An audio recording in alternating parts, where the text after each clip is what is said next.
thing for a comedian to do is work clean. Most comedians that are, out on circuit, they're what they call blue comedians, or they tell the dirty jokes, and they cuss, and that's just an easy way to get a giggle out of an audience. But to me, a true craftsman of the trade, I think, is somebody like Jim Gaffigan, who's able to be hilarious without going to that area. To me, Jim that's a sign. Gaffigan, Jim Gaffigan and Bill Hicks, I don't actually know. Richard Pryor, when I was in 7th grade or 8th grade, we all got together and watched. I think it was Live on the Sunset Strip, and I was totally blown away. I mean, I memorized that whole. That was the years when Eddie Murphy too was on the scene and starting to become really famous. And his first two, what? Oh, my bad. I didn't mean to interrupt you there. The first 2 Eddie Murphy movies I thought were off the charts, brilliant. That's 48 Hours and Trading Places. Mm-hmm. No, Bill Hicks, I don't know, and the other guy you mentioned, I don't know. If you want to see somebody, I guess if I had to choose somebody that would come close to, George Carlin had there was a depth to his jokes. It wasn't just about the laughs. He had a message and he wanted to convey an idea. The best orator of ideas in the comedy world, I think, is Bill Hicks. He had a way of exposing not only the lunacy, but the just how people can be so absolutely absurd sometimes. And when you left, or when you got done watching one of his stand-up routines, you could conquer the world. That's how motivating he was. He would spend the first half of his comedy routine breaking down where society kind of breaks down, and then the latter half building you up as an individual, but in a way that was just, it's unparalleled. The guy was a genius. Cool. So I will check him out. Well, what about the other person? This is quasi controversial. It's too bad, but the other guy who I thought was super talented, who I watched almost everything, was Louis C.K. Yeah, there's nothing. I don't think controversial about that. You could say the same thing about Bill Cosby. People. Oh yeah, for sure. I forgot about that. He just went to jail, as a matter of fact. You have to be able to separate the two. They were not the same. The person that, as a kid, I fell in love with watching him on TV, is not who he is now. Who he is now is a monster and disgusting. But it doesn't take away, I don't think, what he was able to do back then on that stage. Because for all the bad that he did, and he did some bad, unforgivable things here, in those moments where he was on that stage and he was, telling those jokes, who knows the amount of good that he was doing in that particular moment. And you can't take that away, not from him, but from the people that felt that. Screw him. This has nothing to do with him being a good person, but it has to do with the connection or what he was able to kind of inspire in other people.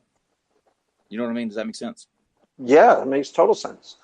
Yeah, I don't necessarily think that what someone's personal life has to detract from the art that they produced. It's just in terms of conversation about him. You gotta tiptoe around it in today's culture, because it's just how things are. It's just how people are wired nowadays. Yeah, exactly. Like I said, he's a monster, and to be honest, I can't watch him the same today. I couldn't sit down and watch Bill Cosby and laugh, knowing what I know now. However, I remember rolling back in the day to him because he was hilarious then, and that's a different Bill Cosby though. That's not who he is now, and now he's just. It's sad. Right. It's really sad that people do that to themselves. Well, with Louis C.K., for example, there was a bit he used to do that was actually memorable, where he's talking about himself watching the female news reporter on TV, getting all riled up, going like, say Libya, Libya, say it again. And like watching it now, you're like, oh snap, that's a little too close to home Yeah, there, pal.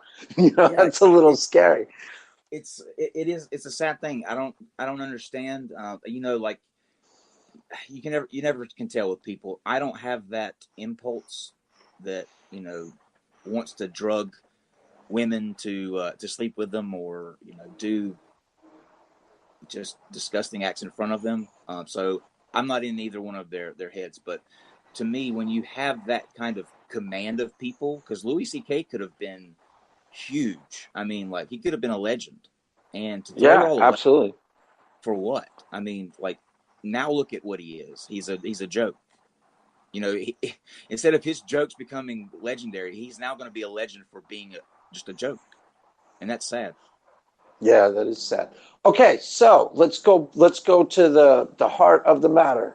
Um, you became an atheist somewhere down the line. Now you started out a Christian, right? Did I? I became an atheist. I think you did. Did you not? Well, maybe you didn't. Maybe Hold you're on, still let me. working on. No, You're you're like right. No, Steve. you're You're right. still working it out. Oh, you You're did. right. Okay. I just checked my calendar. You're right. I did. So what happened? One day you're like, what? Nice young Christian man, apparently a little overweight. Yeah, Tell yeah. me where it all began, Kyle. That's Where did you go? Where did you start going wrong, and why? that's actually why I became an atheist, because I prayed for so long for God to make me skinny, and it finally just took the devil to do it. And I said, you know what, devil all the way now. How did the devil help you? Crack cocaine? The Cocaine, devil, what did the, absolute cocaine. No, I used did to. you? I was probably at my heaviest, 282, I believe. That's the heaviest I remember. And what it was from was because I went in high school. I played football and I wrestled. Okay. And then when I got to college, I wanted to join a fraternity, and so I spent every night, at a fraternity, and all of that beer and the food that you would get, because at 2:30 in the morning, cookout was just the greatest thing on the planet. Those of you living in the South will know exactly what I mean when I say cookout. Their milkshakes are incredible, and so that packed on the pounds. And before I knew it, the turning point for me was when I was walking. I had a dorm room up on the third floor of our dorm, and it was after class. It was like 6 o'clock in the afternoon, and it was in September, so it was hot. And walking up the steps, and I got halfway up there, and I could not move. Like I literally couldn't take another step, and I couldn't catch my breath. And so I went to the emergency room, and I had Wow.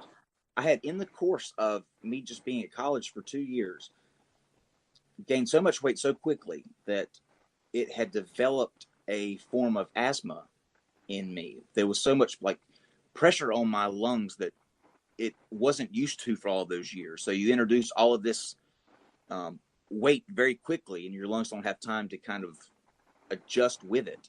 So I was now using an inhaler. Every time I would walk upstairs, inhaler. Every time I would walk too far across the campus, inhaler.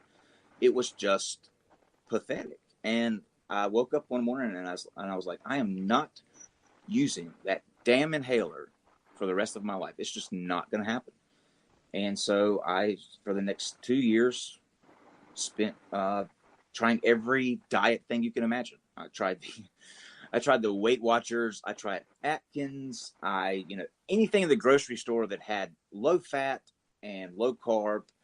Uh, every men's health magazine that came out, I was doing it all, and nothing was working. Nothing. Wow. So what? I would lose some weight So and get on the scale, and then the next week it would be right back again. So, what worked? yeah, what finally did it? I mean, you don't struggle with it now. It doesn't seem Uh, like, right? Prayer. No. I'm kidding. I No, learned. you're not gonna. I'm not that dumb. I'm pretty slow on the uptake, Kyle, but I'm not quite that dumb. I Prayer. eventually What a caught on that Weisenheimer. Busting my chops. All right, go ahead. the simple solution for when I did this, what I'm about to tell you, the weight shed off. I mean, What? every day, every week, it was just coming off like nothing. And that is, I cut sugar completely out of my diet. I would eat all of the meat that I wanted. I didn't starve myself on anything that was like cheeses and steaks, chicken, fish. I would eat as much as I wanted in a day.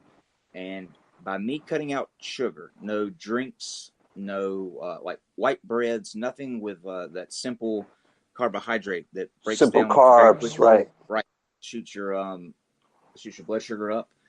It shed off, and that's how I am today. I do deviate from my sugar now because I'm older, and now I just don't give a damn anymore. I'm not quite as in college you have to be a little bit more conscious because you're constantly surrounded by beautiful people, Right. and now I'm just surrounded by flat earthers, so there's not too many people to impress. So there's no reason to stay beautiful. But what about your fans, Kyle? I'm kidding. And I as for you people listening, you hear that? If you chubbalubs out there, just cut the sugar out and you're good to go. It That's a good works. word, right, Kyle? It works. Hey, It's amazing, but it's if you just cut out the drinks that you drink, just try that, and you cannot do the sugar substitutes either. It's actually even worse than regular sugar because number one, it's made with chemicals. Number two, it still has the same effects on your glucose as regular sugar. So just drink water. I know it sucks. It's very plain and just there's not a lot of glamour to it. But if you want to lose weight, start there, and you will see the progress, and that progress will inspire you to start cutting out more things. And once you see that weight start to come off, that's all you're going to need. I promise you. And you get that feeling, and it's just it's a good thing, and it's better for your overall health. So just cut it out. okay. So now tell me about the background.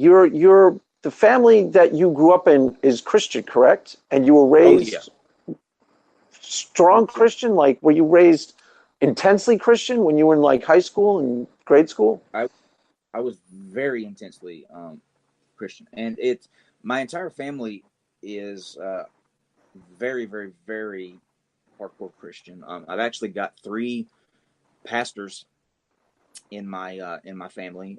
Three of my cousins are pastors. My one of my cousins' husband is a deacon and preaches, and we actually work out together. And so it's very funny now. He listens to the show, and so we often have kind of spin off debates while we're working out.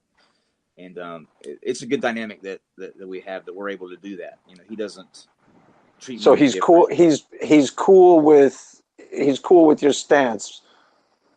Yeah, And well, in general, I don't know that he's cool. Like he's not cool with it, but he respects it. You know what I'm saying? And that's a big difference. Like you don't have to be, and you're not supposed to be as a Christian.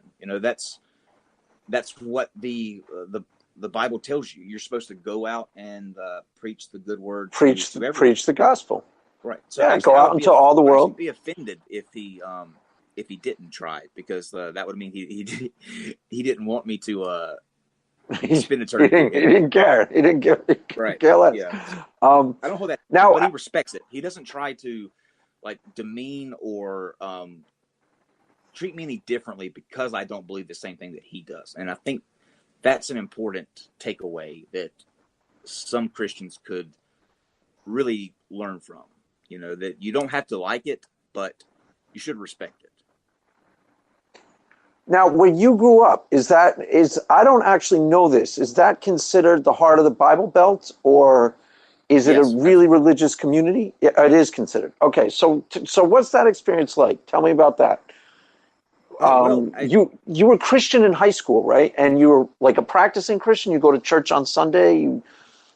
yes, and actually, You didn't drink. You didn't smoke. That type of stuff, or no. I didn't drink anything until I went to college, and my in like up until my sophomore year in high school, my dad, my brother, my mom, we would all go to church on Sunday night, Wednesday, any kind of church functions, and meet up with the rest of my family because we all went to the same church.